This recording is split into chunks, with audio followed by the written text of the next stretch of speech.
প্রিয় ভাই ও বোনেরা, আমরা সবাই জানি দুনিয়ার জীবন কখনো সুখে, কখনো দুঃখে ভরা।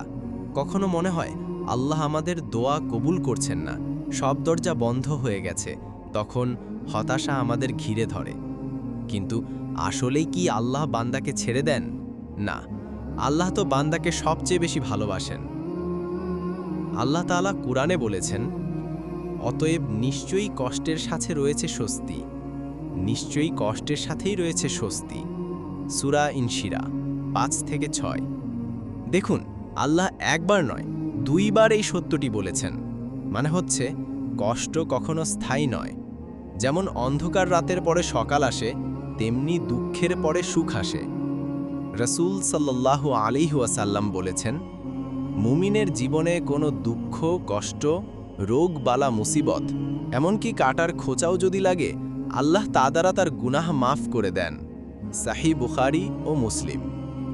অর্থাৎ আল্লাহর কাছে তোমার চোখের অশ্রু, তোমার ধৈর্য সবই মূল্যবান।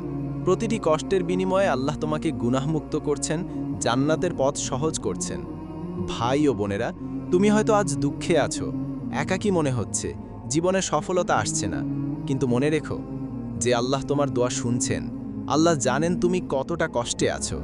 আর আল্লাহর কাছে দেরি মানেই প্রত্যাখ্যান নয়। হয়তো আল্লাহ তোমার জন্য আরও ভালো কিছু জমা করে রেখেছেন, যা তুমি এখনও বুঝতে পারছো না। তাহলে হতাশ হওয়ার কি আছে? বরং আল্লাহর উপর ভরসা করো, নামাজে দৃঢ় থাকো, কোরআনের সাথে সম্পর্ক রাখো, আর দোয়া কখনো ছেড়ো না।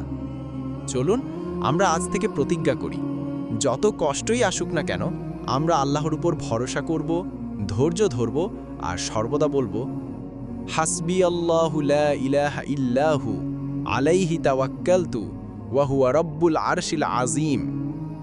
আল্লাহ আমাদের কষ্ট সহজ করে দিন, ধৈর্য দান করুন এবং জান্নাতুল ফিরদাউস নসিব করুন। আল্লাহ হাফেজ। ইনশাআল্লাহ আবারও আমাদের একতরফা কথা হবে নতুন কোনো ভিডিওতে। আল্লাহ আমাদের সকলকে ভালো রাখুন, সুস্থ রাখুন। আসসালামু আলাইকুম ওয়া রাহমাতুল্লাহ।